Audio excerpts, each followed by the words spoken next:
guys! Welcome to another video and today magluluto ako ng isang masarap na ulam. At ang ulam na ito ay talagang Pinoy food talaga siya guys.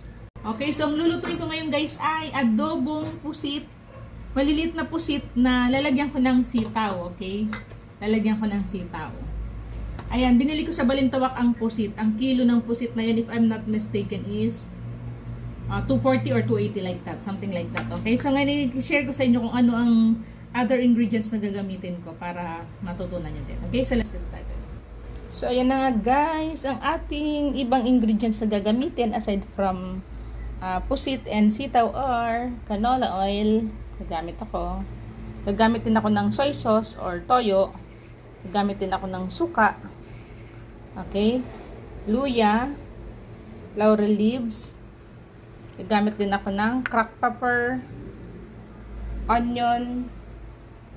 Garlic. Gagamit ako ng oyster sauce. Gagamit ako ng tomato and itong konting sugar. Okay? So, ayan guys, magpainit na tayo ng kawali. Okay? So, ayan guys, mainit ng ating kawali at pwede na tayong maglagay ng mantika.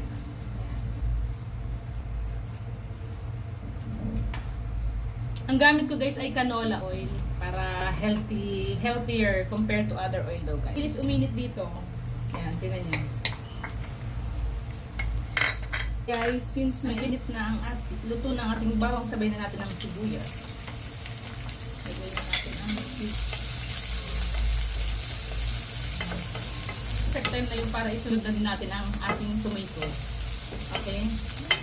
Tomato.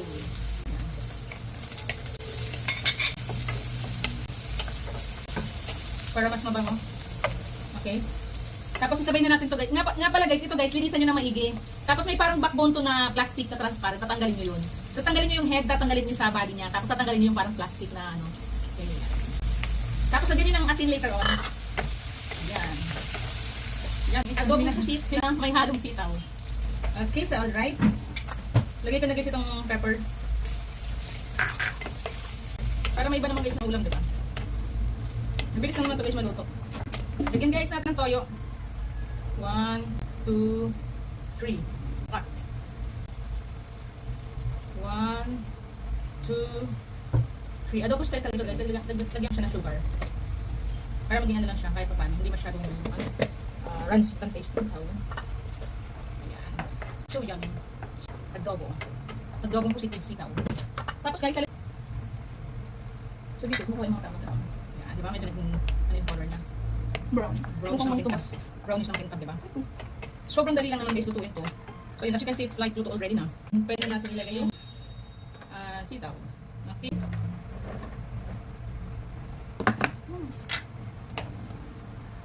Ayan.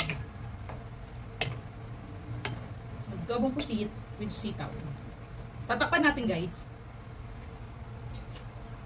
Tikman ko muna guys yung ano niya, sauce, yung sabaw niya kung okay na bago ko takpan. Okay?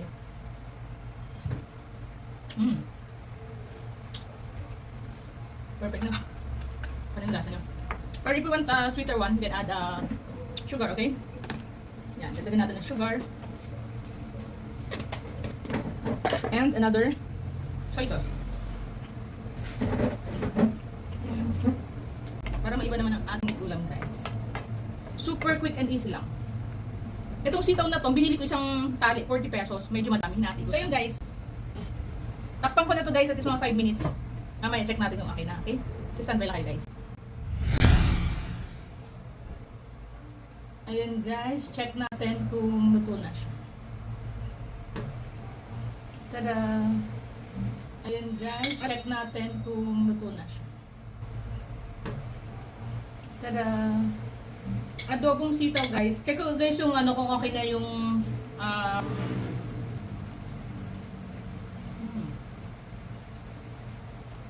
sobrang liit nila at saka sobrang tender kaya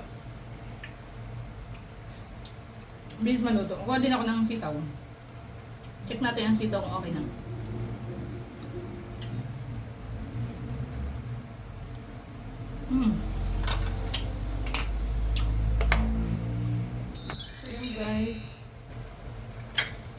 natin guys. Check na natin ulit guys yung gulay. Kasi yung squid luto na siya. Yung gulay. Check natin.